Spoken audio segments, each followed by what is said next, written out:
تسير بخطى ثابته على مستوى المنافسه الافريقيه. يحموني محمد، هذه اذا الاسماء التي تاتي في هذه المنافسه من جانب عناصر المنتخب الوطني المغربي. ونتابع هنا الطاقم التحكيمي الذي يدير تفاصيل هذه المواجهه. من نيجيريا هنالك الظهور من جانب ابو سلمة قاسم، ايضا المشاركه من باقي الاسماء، العبور الى المقابله النهائيه والانتظارات اذا تعم المنتخب الوطني بقياده سيد شيبه الرجل الذي يفهم. ثم ايضا في السلفيه في هذه اللحظات مشاهدينا الكرام انطلقت تفاصيل هذه المواجهه، وينطلق الحوار على مستوى دور النصف النهائي. الاسماء التي وصلت الى هذا الدور والتي رغبت في تحقيق مشاركه قويه من خلال تنافسيه كبيره ومن خلال ايضا تعامل ذكي مع تفاصيل المنافسات. مع الانطلاق هنا العمليه الهجوميه الأذكى للبحث عن هدف ياتي في اللحظات الاولى من عمر المباراه، وتكون لذلك الانطلاقه العامه على مستوى الخط الامامي. ونشاهد هنا المحاوله التي تاتي مباشره الى خارج خط الجنوب. يقود السنغال مواجهه المنتخب الوطني المغربي، هذا الرباعي الذي وصل الى دور نصف النهائي. السنغال من ضربات الترجيح امنت العبور بعد مباراه 1-1 امام بوركينا فاسو 5-4، وبالتالي المنتخب السنغالي يعبر ويحقق من جانب عناصر المنتخب الوطني المغربي اقوى على مستوى المنظومه في هذه المشاركه دفاعيا. كره من جديد لصالح المنتخب المالي عن طريق سيكو كولي. إبعاد الخطورة تعود من جديد لصالح عناصر المنتخب المالي. هذه المحاولة يعصو كوني بغية تماما الجهة اليسرى. يعصو يرفع الكرة داخل منطقة الجزاء، وابن وزير في المكان المناسب يتمكن من إيقاف هذه الكرة. ابن وزير أمامية، التحضير للجهة اليسرى مكان كواسو كوني المغربي الذي يبحث لإزاحة الخطر القادم من الجهة اليمنى. هذه عملية هجومية اتجاه بوسو كوني، لكن هنالك تعطيل من جانب الدفاع. إبعاد للخطورة كمطلوب من التدخل وصب الكرة. المحاولة الماضية نشوف هنا تمريرة جانبية، هنالك التغطية ثم مباشرة عملية. كان بالإمكان أننا نشوف هدف معالي. هذا معالي لاحظوا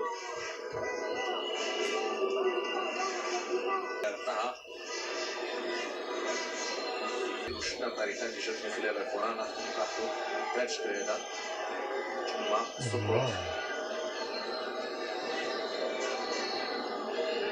عليه فيها بطاقة صفراء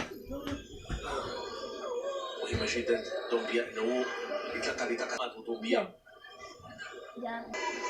مباشرة صوب الحارس.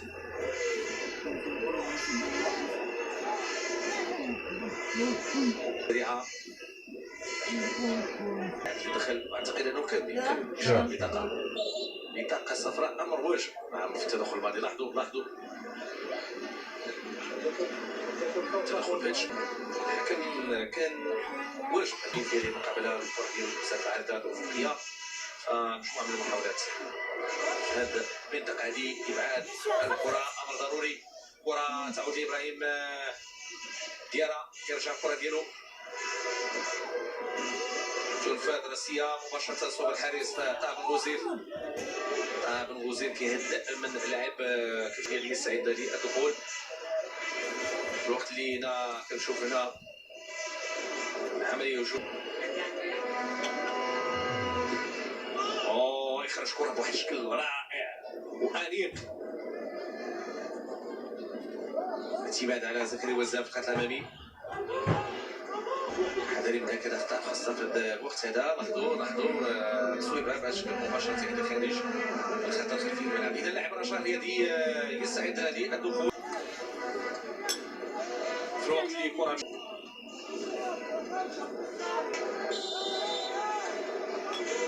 جوناثان. هذه الكرة داخل منطقة الجزاء كانت صعبة مباشرة إلى خارج الخط الخلفي. ملعب 9 دقائق يزال الستار على الوقت القانوني من هذه المواجهة في دور من الأدوار خروج المغلوب، وفي انتظار من اللي شفنا التغييرات.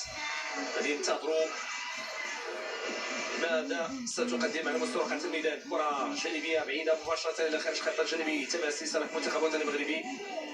محاولة من المحاولات ديال المنتخب المالي اللي جات بهذا الشكل هذا. لاحظوا عمليه ديال الاختراق من الانسداد.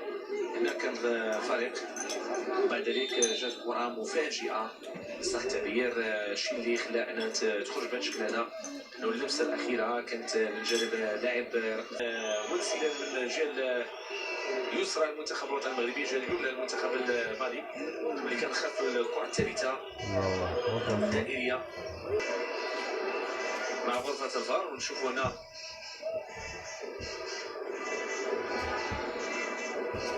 تفاصيل المواجهه. كره من جانب عناصر المنتخب الوطني المغربي، الانطلاقه من جديد بالنسبه للعناصر الوطنيه من الجهه اليسرى بحث عن لاعب الحمار على مستوى الخط الامامي.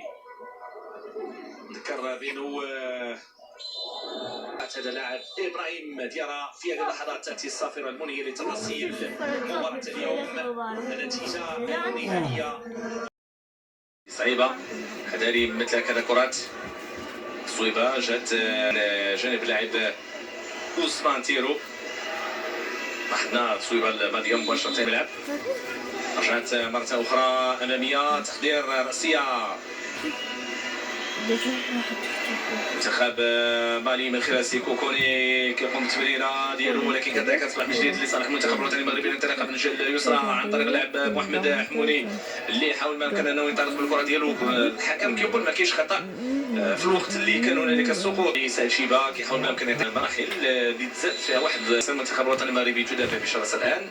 ابعاد الخطوره، كره كترجع مره ثانيه ديال الكره الثانيه تصويب ديالها، ولكن أسرة سيمبارا محاولة ومباشرة الكرة إلى خارج منطقة الجزاء، مستمرة في آخر المطاف صوب الحارس. هدوء محمد حموني يلعب هذه الكرة داخل منطقة الجزاء، راسية جيدة مباشرة صوب الحارس عبد الحميد بوتلال. البحث عن الحل في الخط الامامي واللي كان بامكانه ان يصنع الفارق وان يصنع الحل براسيه جيده، عدا حمزيه جيده وبازاحه خطا وابعاد كره من عناصر المنتخب المالي. كره من جديد ماليه، ابعاد للخطوره مهم جدا في هذه اللحظه. كرة ممتازة راسية ومباشرة إلى خارج الخط الخلفي. زاوية يقول الحكم، زاوية يقول الحكم لصالح المنتخب الوطني المغربي. 3 فقط، الحكم أعلن عن 4 كانت في اتجاه لاعب محمد القطيبة. وإبعاد للكرة الماضية مباشرة إلى الزاوية على يسار الحارس. دائما خلف الكرات الثابتة محمد حموني يستعيد رفع هذه الكرة داخل منطقة الجزاء، تنفذ راسية قطيبة تصويبة لكن إلى خارج الخط الخلفي. زاوية مرة أخرى لأن يصنع لنفسه مكان وبإمكانه أن يصنع لنفسه بصمة خاصة في لاعب المنتخب الوطني المغربي محمد حمودي. تنفذ هذه الكرة داخل منطقة الجزاء والحارس يتدخل يبعد الخطورة. تعود من جديد باتجاه من الأقرب هو آدم بوفندر، الأخذ والرد ولكن في آخر المطاف إلى خارج الخط الجانبي للملعب. دومبيا اللاعب اللي حاول ما امكن انه يرفع الكره لصالح المنتخب المالي وتنفذ داخل منطقه الجزاء الراسيه. حذاري من مثل هكذا الكرات تعود مره اخرى لتكون من عناصر المنتخب المالي ولكن ضائعه لانه كان تمريرا من مامادو دومبي.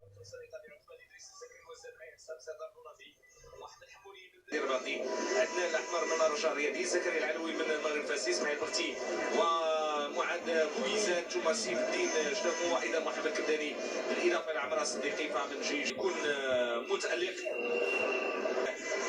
في انتظار موعد مقبل كاس العالم. فبامكان مثل هكذا مشاركات انها تعطي الثمار ديالها، وهذا المنتخب الوطني المغربي الان عنده الامكانيه لذلك. حمودي كينطلق الكره على وصول الوسط كيضيع كترجع مره اخرى لعناصر المنتخب المالي. ابعاد الخطوره المطلوبه من جانب عناصر المنتخب الوطني المغربي، محاوله ولكن الحكم كان قريب ويعلن عن مخالفه، يقول ان هنالك مخالفه صفراء في التدخل الماضي امام عميد فريق ابراهيم ديارة، اللي حاول ما امكن انه يقوم بالمراوغه ويدخل داخل منطقه الجزاء. واحده من المحاولات ديال المنتخب المالي وكيبحث دائما عن الكرات القريبه من منطقه الجزاء، لذلك وجب الحذر والحذر مع مثل هكذا كره ثالثه تنفذ. صعبه المرمى صعب. لاحظوا انه خرجت بعد ما مشات للزاويه 90 ارتطمت بالزاويه 90 بشكل دائري. نفذت الكره بهذا الشكل هذا بهذه الطريقه هذه ارتطمت.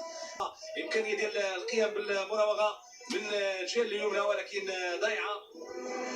شوفوا لنا العمليات الهجوميه كانت جيده للتغطيه الدفاعيه. بناء عمليته الهجوميه، ايقاف الكره ممتاز. حمزه كوتو كان في المكان المناسب. رجعت من جديد لستا بن غوزيل، ونشوفوا الطريقه اللي جات من خلالها عمليه رفع الكره الجانبيه الراسيه وسط لاعبين اثنين. يتمكن دومبيا بطول القامه باش انه يوصل الكره الماضيه ويغير مسارها الى خارج الخط الخلفي للملعب. ضربه مرمى لصالح المنتخب ديالو مباشره الى خارج الخط الجانبي الملعب. سقوط ادم شاكير لانه لاعب عنده امكانيات جيده ممكن يستافد. شوفوا لنا اللقطه. الله ماشي غير رياضي. رجعت مرة أخرى مغربي حموني. تخدير بهذا الشكل ممتاز. كيما كملاتش. شوف خارج الخط الجانبي الملعب كيعاود يستدرك المنتخب المالي الهجومية ديالو. التغطية وإبعاد المناسب. بن غوزيل في المكان المناسب كيتمكن من ايقاف الكره. وشوفوا التصويبات ديال المنتخب المالي، وهذه التصويبات جات من جانب انجيتيا اللاعب اللي قام بالتصويبه ديالو مباشره بهذا الشكل هذا. وقف على الكره داخل منطقه الجزاء.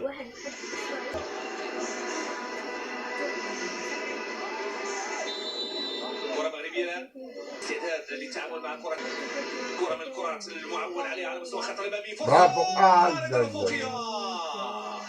رد فعل المنتخب المغربي والاخر بلمس العارضه الافقيه جات من خلال الكره ومن خلال المحاوله اللي كان بامكان انها تكون هدف اول هذه المقابله.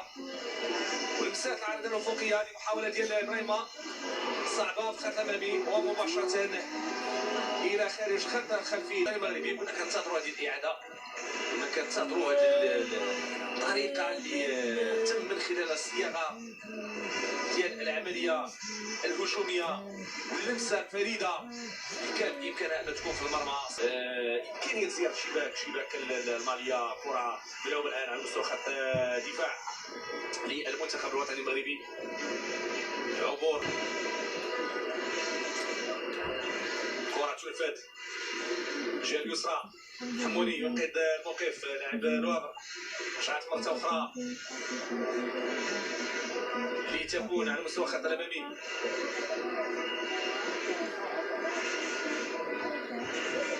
محاولة لإيقاف هكذا عملية هجومية. تمريرة جانبية.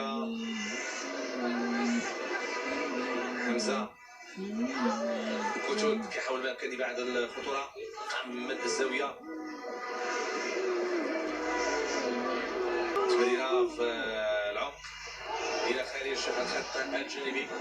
التمريره بهذا الشكل هذا داخل منطقه او قريبه من منطقه الجزاء. كره في تماس تلعب هذه كره عرضيه.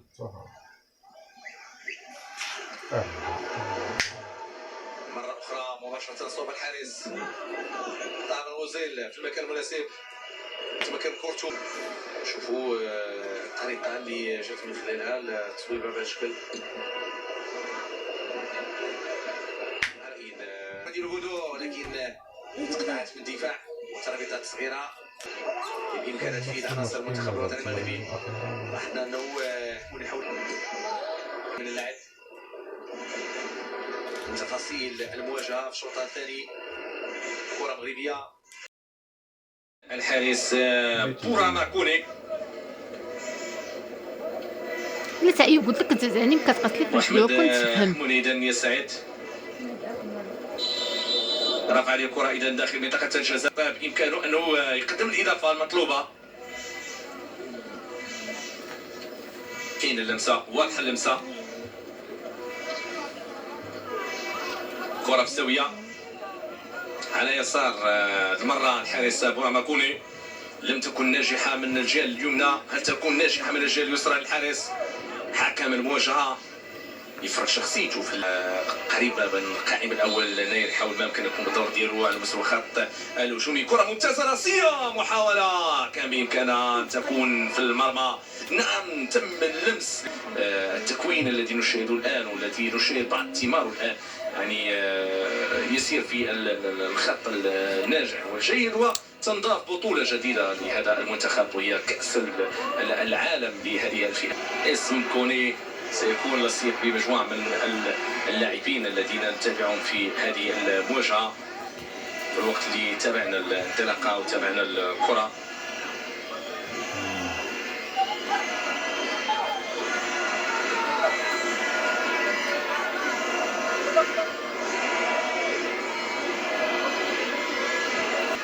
القيام ببيئة الجدار ثابتة تشكل خطورة. ضربة خطأ، كرة ثابتة تنفذ وترتطم بالعارضة الأفقية. من أخطر الكرات صراحة قبل نفذت بشكل سليم وصحيح، عملية هجومية. لاحظوا كيف تم التعامل مع هذه الكرة مباشرة، ترتطم بالعارضة الأفقية وتغادر إلى خارج الخط الخلفي للملعب. تصويبة أتت من جانب الكرة من جديد والحارس فوزي في المكان المناسب. منتخب المالي وكأنه أخذ جرعة معنوية، بالتالي أصبح يقوم بمحاولات يبحث من خلالها على الانطلاق على مستوى الخط الأمامي. اليمنى إزاحة الخطر ده كما تم الانطلاقة من جانب نادم شكير، الانطلاقة من الجهة اليسرى من جانب حموني اللي يحاول ما يمكن يمر، ولكن في آخر المطاف هنالك تغطية عملية، وبهذه الطريقة يتم تغطية دفاعية من أنجع المنتخبات على مستوى الخط الدفاعي في هذه الكأس الأفريقية. تحضير من الجهة اليمنى، إبعاد الخطورة مباشرة إلى خارج خط الخلفي الملعب. تمر إذن عناصر المنتخب الوطني المغربي كانت تسبق لبناء العملية الهجومية، الآن في تغطية دفاعية، محاولة لإبعاد. عودة مرة أخرى، البحث عن الحلول.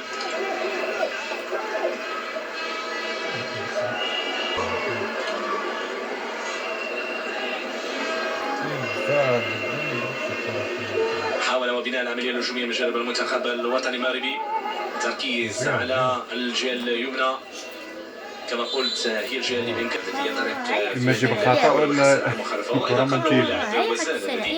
ماليا يجب إبعاد هكذا كرة فؤاد زوالي في المكان المناسب.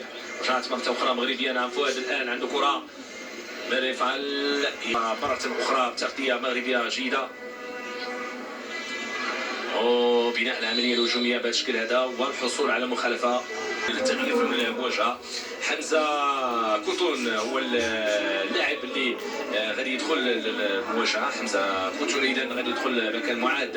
لاحظوا المحاولات ديال المنتخب المالي اللي كيحاول ما أمكن أنه يبحث على الحلول في الخط الأمامي. ضيعة مرة أخرى تعود لتكون مغربية. بناء العملية الهجومية الآن،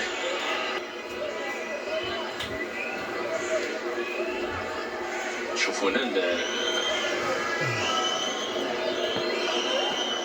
المحاولة الماضية، عملية ديال الإبعاد واضحة. 4-3-3 المنتخب المالي في مع عناصر المنتخب الوطني المغربي. فكنشوفوا بان هنالك في الدفاع زواني وايضا ايت بودلال عميد فريق، هادو ثلاثه بشكل ممتاز. كره اماميه، محاوله كان بامكانها انها تعطي الهدف في الوقت اللي كان هناك خطا، واعتقد انه كان بامكان الاعلان عن ضربه جزاء المغربي. وغادي نشوفوا الاعاده، يعني العمليه الهجوميه والامكانيه ديال الانزال ديال الكره. حنا الاعاده لاحظوا الكره تنفذات بهذا الشكل هذا، ايت بودلال مشى الكره ديالو، لاحظوا التدخل ديال الحارس، تدخل قوي قوي قوي حتى حنا الحارس ما لبش الكره. من خلالها العمل بتركيز، العمل ايضا مخالفه في اللقطه الماضيه، ومباشره الكره تتجاوز الخط الجانبي الملعب. تماس يقول الحكم في اللحظات الاولى مهم جدا. باري اخرج الكره خارج خط الجانبي الملعب، ينفذ تماس. عمليه التنفيذ كانت جيده من معاد بوكيزير، مباشره الى مرمى مرمى حارس منتخب مالي كورة ماكولي. استعانة بهدف شكير. الانطلاقة الهجومية من الجهة اليمنى، إمكانية المرور ولكن في آخر المطاف إلى خارج الخط. إمكانية استثمار الكرات خاصة زحف مرضية نحو الخط الأمامي بإمكانها أن تساعد بناء العملية الهجومية وتشكيل ضغط على معترك الفريق المالي. خبرة تتراكم يوما بعد يوم، مباراة بعد مباراة بالنسبة للعناصر. محاولة منهوبة في اتجاه محمود باري يحاول يمر، ضاعت الكرة تعود من جديد لتكون مغربية. الانطلاقة الهجومية من الجهة اليمنى مباشرة إلى خارج الخط الجانبي الملعب. المتابعة كانت من جانب لاعب أيمن الناير، اللاعب اللي حاول ما يمكن أنه ينسل ويمر من الجهة اليمنى ولكن لم يتمكن من ذلك. نشوف هنا زياد اللي قام بالتغطية الفردية التي يتوفر عليها اللاعب وزان الهداف، اللاعب زكريا وزان، اللاعب اللي انطلق من الجهة اليمنى واللي كان يبحث منطقة الجزاء إمكانيات تجعلها في مباراة كرة القدم بالنسبة للعناصر الوطنية المشتركة في هذه البطولة الأفريقية.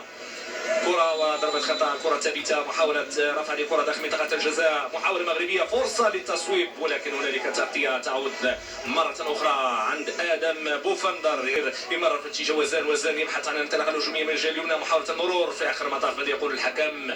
يمنح التماس بعد المتابعة من أيمن كابوسوكوني على رقعة الملعب. لاحظوا هنا